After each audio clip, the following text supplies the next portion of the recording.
HOA banned my Christmas lights. So I turned my house into Las Vegas. Chapter 1, The Letter. It all started with a plain white envelope.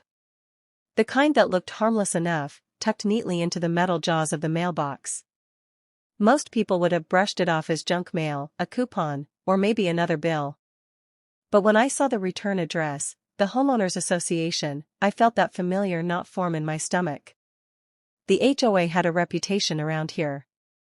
They weren't the kind of group that helped keep the neighborhood nice, at least not in the way they claimed. No, this was the kind of board that thrived on control, a collection of power-hungry neighbors who believed it was their duty to dictate every detail of our lives. Grass height, fence color, mailbox design, nothing was too small for them to police. I opened the letter and read it once. Then twice. Then a third time, just to make sure I wasn't misunderstanding. The message was short but sharp. Your holiday lighting display does not comply with the HOA guidelines. Decorations must remain tasteful and minimal, consistent with the community's aesthetic standards. Failure to comply will result in fines of $50 per day. I stared at the words, my jaw tightening. Tasteful and minimal. It was December, and Christmas had always been a big deal for me. My parents weren't rich, but growing up, they made the holidays feel magical with the simplest things, homemade cookies, second-hand decorations, and, of course, the lights. Strings of glowing bulbs wrapped around our modest house like a warm hug, casting a glow that made even the coldest nights feel inviting. Those lights weren't just decoration. They were tradition. They were joy. They were the one thing that made winter feel less heavy. And now, the HOA wanted to strip that away with two words, tasteful and minimal. The irony was laughable. My display wasn't even that extravagant. A few strings of lights on the roofline, a wreath on the door, and a couple of glowing reindeer in the yard. Nothing compared to some of the houses I'd seen in neighboring communities where lights danced to music in synchronized displays. My setup was modest. Cheerful. Family-friendly. But apparently, even that was too much for the self-appointed kings and queens of our neighborhood. I could almost picture them sitting in their stuffy boardroom, sipping bad coffee and scrolling through photos of violations like mine. I knew exactly who would have led the charge, Margaret. Our HOA president. Or as most of us privately referred to her, Karen. She was the embodiment of the stereotype, entitled, controlling, and constantly peering over her hedge to catch someone breaking a rule.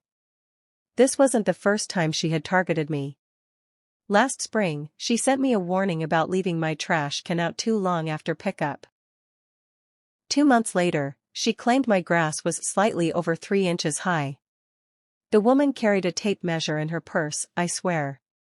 And now, she had found her holiday season crusade. At first, I considered compliance. Maybe I should just take the lights down, avoid the fines, and keep the peace. That's what they wanted, to scare people into submission with the threat of penalties. But as I stood there, letter in hand, staring at my modest little setup twinkling in the cool December evening, something inside me snapped. No. Not this time. If Margaret and the HOA wanted minimal and tasteful, they were going to get the exact opposite. They thought my lights were too much. They hadn't seen anything yet. That night, I went online and started researching. Bulk orders of LED lights, programmable controllers, inflatable decorations taller than my roofline, even a second-hand snow machine I found on a classified site. If the HOA wanted to pick a fight, I was more than willing to give them one. The plan formed quickly in my head. I wouldn't just decorate. I'd transform my house into something so outrageous, so over the top, that people would drive from miles away just to see it. My display would make Times Square look dim. If they wanted to call me excessive, I'd embrace it fully. Over the next week, packages started arriving daily. Boxes piled up in my garage, strings of neon, LED spotlights, glowing candy canes, animatronic Santas, and more. Every evening after work, I was out front, stringing, stapling, connecting, and testing. Neighbors started to notice. At first, it was just curious glances. Then whispers. Then smiles. People slowed down as they drove past, craning their necks to see what I was building. Of course, Margaret noticed too. She came storming down my driveway one afternoon, waving a clipboard, her face red with indignation. I didn't need dialogue to know what she was saying. The furious hand gestures, the finger pointing at my roof, the exaggerated eye rolls, it was all the same routine. I let her rant while I kept working, stapling another line of lights without even glancing at her. Eventually, she stormed off, shaking her head like she'd just witnessed the downfall of civilization itself. By December 15th, the display was ready. My house was no longer just a home, it was a glowing beacon, visible from blocks away. Thousands of lights pulsed in carefully timed sequences. A 12-foot-tall Santa waved at passing cars. Reindeer leapt across the lawn in neon arcs. The snow machine puffed out clouds of artificial flakes that drifted down onto the street. I even hooked up a sound system to sync the lights to Christmas music, the bass thumping in rhythm with the glowing spectacle. That first night, when I flipped the switch, the neighborhood lit up brighter than it had ever seen. Cars stopped in the street. Families piled out to take photos. Children squealed with delight, their faces glowing in the rainbow light. For once, the neighborhood was alive with joy, laughter, and holiday spirit. And yet, in the shadows, I could see her. Margaret. Arms crossed. Scowl firmly in place. Watching. Plotting. Already preparing her next move. But I didn't care. For the first time in years, I felt like I was the one in control, not the HOA. Still, I knew this was just the beginning. Margaret wasn't the kind of person to let something like this go. The war had only just started. And by the next morning, I would learn just how far the HOA was willing to go to shut me down. To be continued in Chapter 2. Chapter 2, The HOA Strikes Back. The morning after my grand illumination, I stepped outside to find something waiting for me on the front porch. Another envelope. This one wasn't a polite notice, it was an official violation citation. In bold, capitalized letters, it accused me of disrupting the peace of the community with excessive lighting, noise pollution, and unapproved exterior modifications. At the bottom, neatly typed, was the threat of escalating fines, this time starting at $200 per day. I wasn't surprised. Margaret had probably been typing this up before I even plugged in the first extension cord. The HOA had always operated like a snake, striking fast and hard whenever someone dared to step outside their rigid boundaries. They thrived on intimidation, using paperwork and penalties like weapons. But as I held the letter, instead of fear, I felt something else. Amusement. Because for the first time, I realized they were playing catch-up. They were reacting to me, not the other way around. That night, I flipped the switch again. The house exploded with color, music, and movement. And once again, cars lined the street. Parents carried kids on their shoulders. Strangers stopped to take selfies with the glowing display. What had started as my private rebellion was quickly turning into a neighborhood event. I saw familiar faces from blocks away, people I'd never spoken to stopping to thank me with wide smiles. The HOA had intended to isolate me, to paint me as the problem. But in reality, they had just united the entire neighborhood behind me. Of course, not everyone was thrilled. By the third night, Margaret escalated. This time, she brought reinforcements, 2 board members standing stiffly beside her as they took photos and scribbled notes. They hovered at the end of my driveway, snapping pictures of every angle like crime scene investigators. I stayed inside, watching through the curtains, a grin spreading across my face. Their outrage was fuel, and every flash of the camera was proof that I had them exactly where I wanted them. The HOA's next move was predictable, threats of legal action. By the end of the week, I received another letter, this one claiming I was in direct violation of community bylaws regarding exterior displays and sound ordinances. They demanded that I shut everything down immediately or face a lawsuit.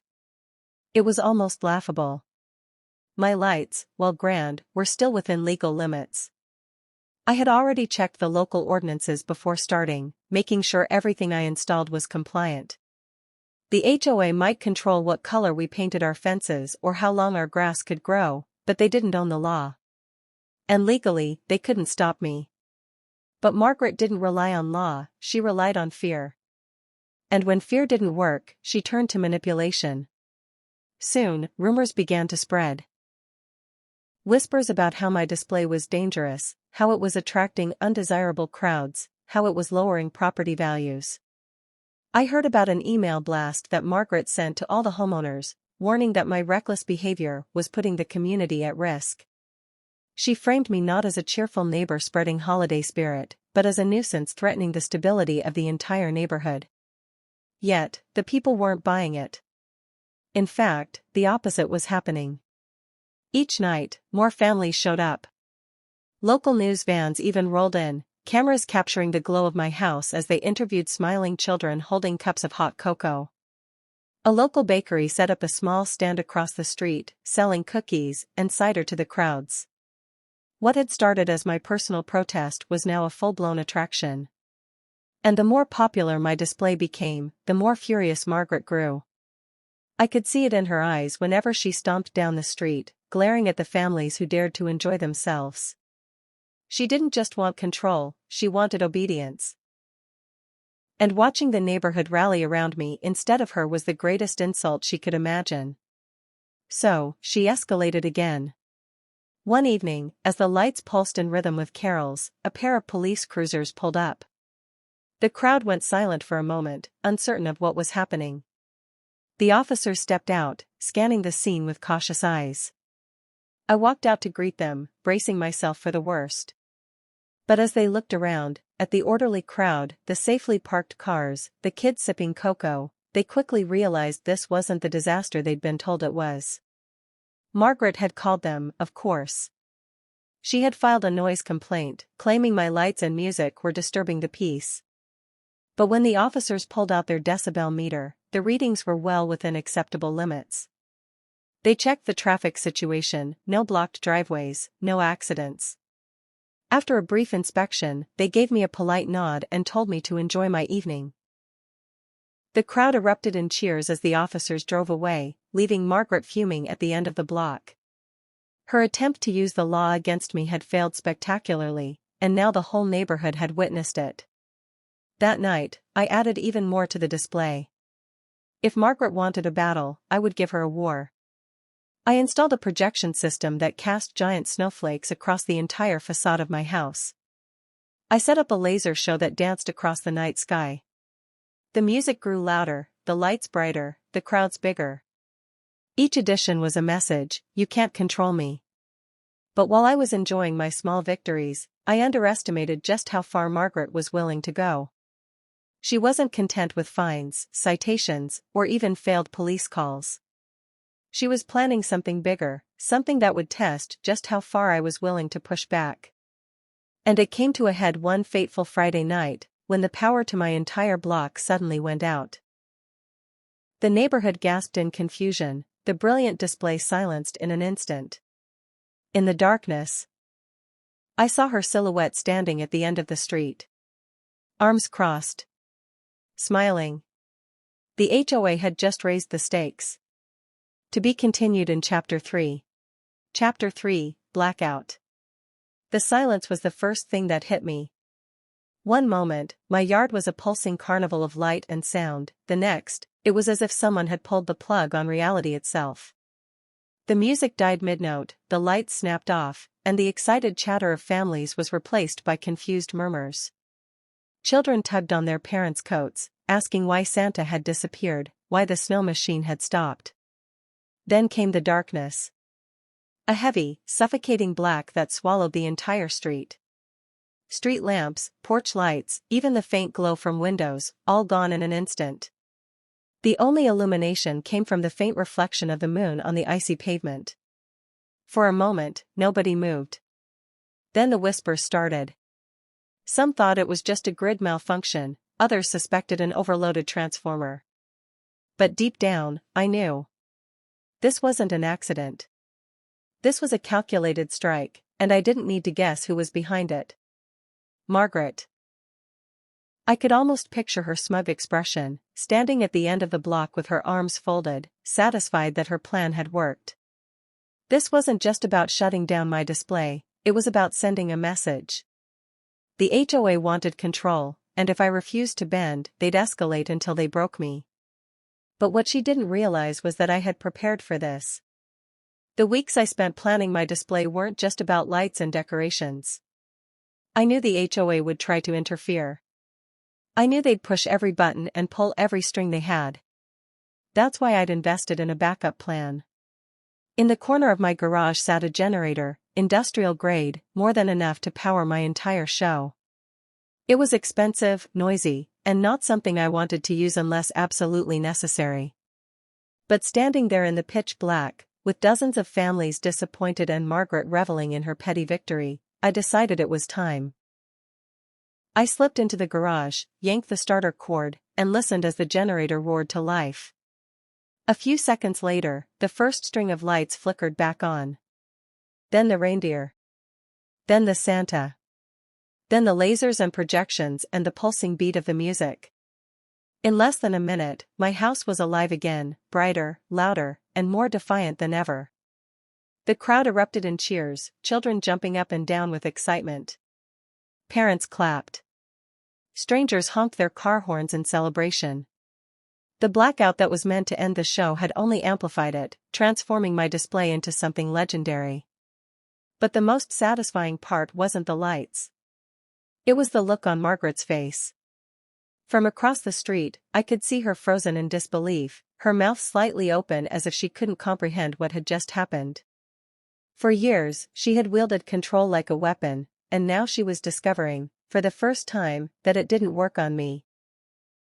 The generator burned fuel quickly, and I knew I couldn't run it forever. But it was enough to prove a point. Enough to show the HOA that no matter what tricks they pulled, I wasn't backing down. The blackout became the talk of the neighborhood. Theories spread quickly, some claimed the HOA had arranged for the power company to cut us off, others whispered that Margaret herself had tampered with the main box. Nothing was ever proven, but the timing was too perfect to be coincidence. By trying to sabotage me, the HOA had only fueled the fire. Over the next few days, the crowds grew even larger. Local bloggers wrote about the Christmas blackout miracle. A nearby radio station picked it up and broadcasted the story, encouraging listeners to visit the house that fought the HOA. My display wasn't just a neighborhood attraction anymore, it was becoming a citywide sensation. And that terrified the HOA. The board called an emergency meeting. Flyers appeared on every doorstep, demanding residents attend to address the ongoing disruption. I knew what that meant, they wanted a public show of force. They wanted to turn the community against me, to paint me as the villain. On the night of the meeting, I walked into the clubhouse to find it packed wall to wall. Neighbors crowded the seats, others stood along the walls. At the front sat Margaret and the board, their expressions a mix of smugness and thinly veiled frustration. The meeting dragged on for hours. Margaret lectured about property values, noise pollution, and community standards. She waved around photos of my house like evidence in a trial. The board nodded solemnly, trying to project authority. But something unexpected happened. When she opened the floor for comments, the tide turned. One by one, neighbors stood up, not to condemn me, but to support me. Parents talked about how the lights brought joy to their kids. Older residents admitted the display made them feel young again. Small business owners mentioned the boost in sales from the increased traffic. People spoke not about property values, but about community spirit, something the HOA claimed to protect but had long since destroyed with their endless rules and punishments. The more they spoke, the redder Margaret's face became. She interrupted, tried to silence them, but the crowd wasn't having it. For the first time, her grip on the neighborhood was slipping. I sat there quietly, letting it unfold. I didn't need to defend myself, my neighbors were doing it for me. By the end of the night, the room was buzzing with energy. Margaret tried to regain control, threatening more fines, more legal action. but the damage was done. She had exposed herself, and the community had chosen a side. Still, I knew this wasn't over. Margaret wasn't the type to accept defeat gracefully. If anything, the public humiliation would only make her more dangerous. And as I left the meeting, I saw her watching me from across the room, her eyes narrow, her lips curled into a thin, cold smile. The war wasn't ending. It was escalating. And soon, Margaret would launch her boldest attack yet, one that threatened not just my lights, but everything I had worked for. To be continued in Chapter 4. Chapter 4, The Lawsuit. The morning after the HOA meeting felt different. The air was sharp and cold, but instead of dread, I felt a quiet thrill. My neighbors had spoken, and for the first time in years, Margaret hadn't gotten her way. But deep down, I knew that victory was only temporary. People like Margaret didn't just retreat, they regrouped, plotted, and returned with sharper claws. And I was right. 3 days later, I found another envelope in my mailbox. This one wasn't the usual cheaply printed notice. It was thick, stamped with official markings, and inside was a formal summons. The HOA had filed a lawsuit against me in county court. Their claim was that my Christmas display violated the association's bylaws, created a nuisance, and caused irreparable harm to the character and property values of the community. It was a bold move. No more letters, no more fines, this was war on paper, backed by lawyers. Most homeowners would have panicked. The legal system is intimidating by design, and the HOA was counting on that fear to force me into submission. But I didn't flinch. I knew something Margaret had overlooked: the law was not on her side. Before I even strung the first light, I'd done my homework. I knew exactly what the bylaws said, and more importantly, what they didn't say. Yes, there were vague references to tasteful decor, but nothing that specifically prohibited lighting displays. And as for noise ordinances, my sound system operated within the legal decibel limits. Margaret's claims of irreparable harm were nothing more than empty words, designed to scare. Still, I wasn't about to walk into court alone. I hired an attorney, someone with a reputation for dismantling HOA cases brick by brick. He specialized in property disputes and, more importantly, loved nothing more than exposing overreaching associations that tried to bully homeowners. The first hearing was scheduled just a week before Christmas. The timing wasn't lost on me. Margaret had orchestrated this perfectly, hoping that the stress and expense would crush me right before the holiday. But instead of breaking me, it lit a fire. If she wanted a showdown in court, I would give her one. In the days leading up to the hearing, my display grew even bigger. I added another dozen inflatables, more laser lights, and even a digital countdown clock to Christmas Eve.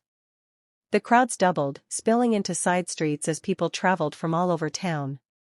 Local businesses started sponsoring parts of the display. One bakery donated free cookies every night, while a coffee shop handed out hot chocolate to visitors.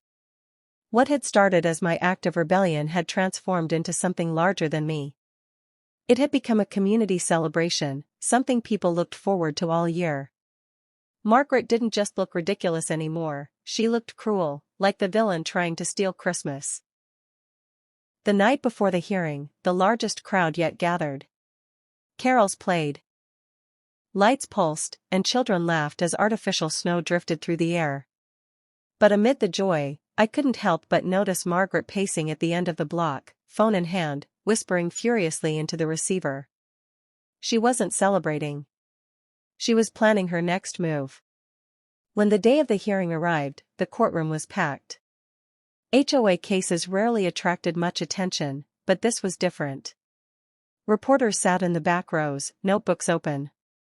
Neighbors filled the benches, many wearing Christmas sweaters and hats in a quiet show of solidarity. Margaret sat at the front with her attorney, her posture stiff and self-important. She looked like she was ready to savor her victory. I sat on the other side with my lawyer, calm but alert, waiting for the games to begin. The HOA's attorney opened with fiery language about chaos, disruption, and community standards. He painted my display as a reckless stunt that endangered safety, citing traffic congestion and supposed property devaluation. He waved around photos of my glowing house like it was evidence of a crime. But when it was our turn, my lawyer dismantled their case piece by piece. He pointed out that no accidents had occurred, that police reports showed no violations, and that the HOA bylaws contained no clear prohibitions against holiday lights. He even produced testimony from neighbors, including several elderly residents, who stated that the display had brought joy, not harm. Then came the final blow. My lawyer submitted financial records from local businesses, showing how sales had spiked thanks to the visitors my display attracted. Far from lowering property values, my home had become a landmark, bringing positive attention to the neighborhood. He argued that the HOA wasn't protecting the community, it was suffocating it, crushing the very spirit of togetherness it claimed to uphold. The judge listened quietly, his expression unreadable. But when he finally spoke, his decision was clear: the HOA's claims were without merit. The lawsuit was dismissed. The courtroom erupted in whispers and gasps. Margaret's face drained of color. For the first time, she had lost not in whispers or neighborhood politics, but in the eyes of the law. As I walked out, the reporters swarmed, snapping photos and asking questions. I didn't say much, I didn't need to. The story spoke for itself. That night, when I flipped the switch on my display, the cheer was louder than ever. Neighbors hugged, children cheered, and cars honked in celebration. I had won. At least, for now. But victory came with a cost. The HOA had been embarrassed publicly, legally, and socially. And people like Margaret didn't forgive humiliation. They stewed. They plotted. And when they struck again, they struck harder. I thought the lawsuit was the peak of their desperation. I was wrong. Because just as Christmas Eve approached, Margaret unveiled her most ruthless plan yet, one that wouldn't just target me, but my entire community. To be continued in Chapter 5. Chapter 5, The Grinch Plan. By the time the lawsuit collapsed, I thought I had seen the worst of what Margaret and her HOA could throw at me. They had tried fines, intimidation, blackouts, and even the courts, only to fail every time. But Margaret wasn't finished. She couldn't accept defeat, not after decades of ruling over the neighborhood with an iron fist. If she couldn't control me, she would scorch the earth. The first signs of her plan appeared subtly. Flyers began appearing on doors, stamped with the HOA seal. They warned that the mass gatherings caused by my display were creating safety hazards. They accused visitors of littering, blocking driveways, and disturbing the elderly. The flyers painted me not as a neighbor spreading holiday cheer, but as a reckless instigator who had turned the neighborhood into a circus. Of course, the accusations were exaggerated. Litter was minimal, cars parked respectfully, and police had already confirmed no laws were being broken. But the flyers weren't meant to convince with facts. They were meant to sow doubt. To turn neighbor against neighbor. Soon after, an email blast went out. This time, Margaret escalated the rhetoric. She claimed my display was a public nuisance and announced that the HOA would be petitioning the city to shut it down permanently. If successful, it wouldn't just end my lights, it would prevent anyone in the neighborhood from ever putting up a similar display again. It wasn't just about me anymore. Margaret was trying to kill holiday joy for everyone. Word spread quickly, and tensions rose. Some neighbors, tired of the constant drama, began to waver. A few muttered that maybe I had pushed things too far, that maybe it was time to compromise. Others worried about what would happen if the city got involved. Margaret fed on that uncertainty, twisting it into fuel for her campaign. Then came the cruelest move yet. On December 20th, just days before Christmas, city inspectors arrived on my doorstep. They carried clipboards and official badges, their presence drawing uneasy stares from passing families. They explained they had received multiple complaints about my display and were obligated to investigate. They checked the wiring, the sound levels, even the positioning of the inflatables. Margaret had filed every complaint she could think of, hoping something, anything, would stick. But once again, the truth was on my side. The inspectors found no violations. My display was safe, legal, and fully compliant. When they left, one of them even muttered that it was the most impressive holiday setup he'd ever seen. Still, the damage was done. The spectacle of city officials walking my property gave Margaret exactly what she wanted: fear. Neighbors whispered that maybe the HOA wasn't finished, that maybe the fight would never end. Some began pulling down their own decorations, worried they'd be next. That night, I watched as Margaret walked the block, smug as ever, satisfied that her scorched earth tactics were working. She wasn't just trying to beat me anymore, she was trying to break the community's spirit. But what she didn't realize was that her plan had backfired. Because while a handful of neighbors caved, the majority rallied harder than ever. People started organizing carpool trips to the display, parking blocks away to avoid congestion. Volunteers brought trash bags to collect litter, proving the HOA's claims false. Local businesses doubled down on their support, sponsoring giveaways and contests tied to the lights. And then, the most unexpected thing happened. On December 22nd, a caravan of fire trucks rolled into the neighborhood, not to shut me down, but to join in. The fire department, having heard the story on the news, decided to make my display the final stop on their annual Santa ride through the city. Kids screamed with delight as firefighters handed out candy canes, posing for photos in front of my glowing house. In that moment, Margaret's entire campaign crumbled. She could call me a nuisance all she wanted, but when city workers, local businesses, and entire families were standing in my yard celebrating, her words lost all weight. Still, she wasn't finished. On December 23rd, the night before Christmas Eve, she gathered the HOA board and made her final move.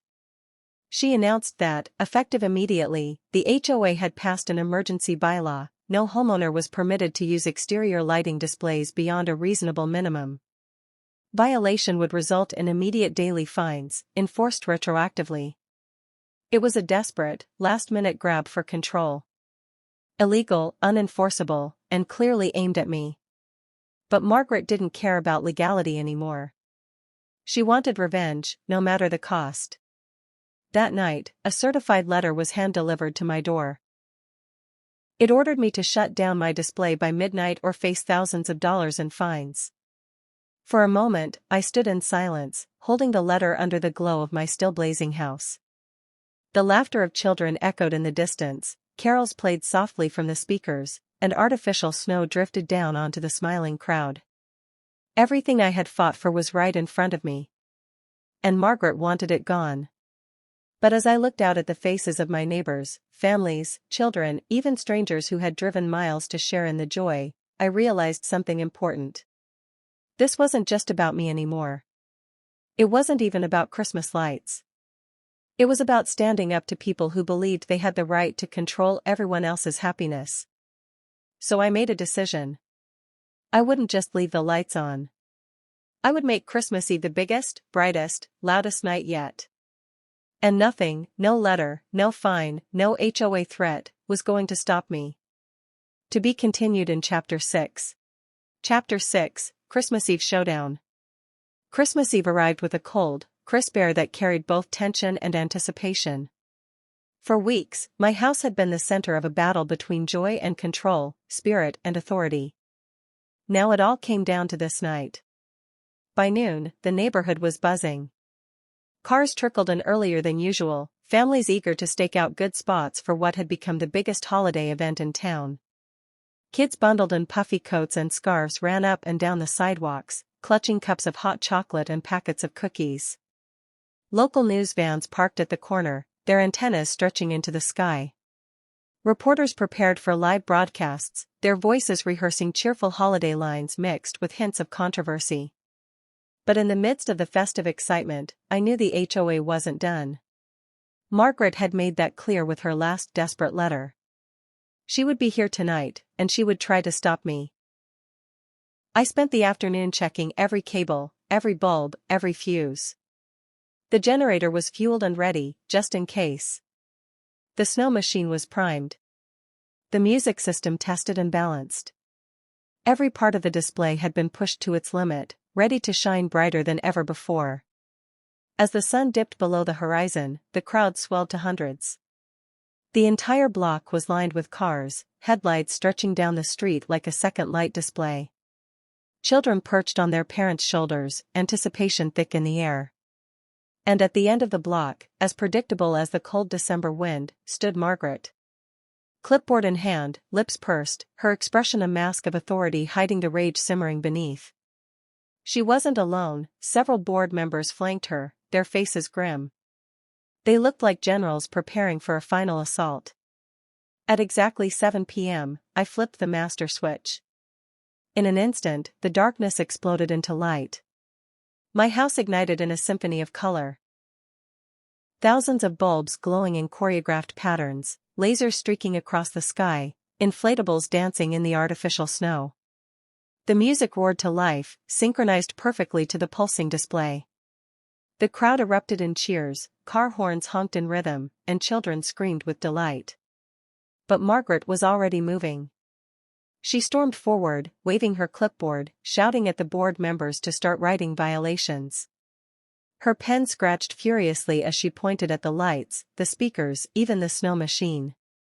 It was a desperate attempt to reassert control, but the sound of laughter and carols drowned her out. Then, as if on cue, the police arrived.